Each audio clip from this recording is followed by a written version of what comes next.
আহা, বাবা মা সন্তানের সব ক্ষত, সব যন্ত্রণা নিরাময় করতে পারে না রে মা। আমিও পারছি না। বড় অসহায় রে আমি মা। আমি বড় অক্ষম রে মা, বড় বড় অক্ষম পিতা। তো মুকে লিয়ে চিন্তা তো করিস লাই রে বাপ।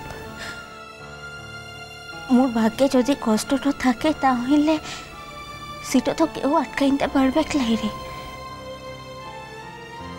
মু শুধু একটা জিনিসই চাইছে জানিস, মোর চিরটকাল এটাই চাইছে যে মোর মরদটা সুখে থাক, ভালো থাক। আর ওইখন ভালোটা আনছে রে। মোর মরদটা সুখে থাকলে মো আর কিচ্ছু চাইলাই রে, কিচ্ছু না।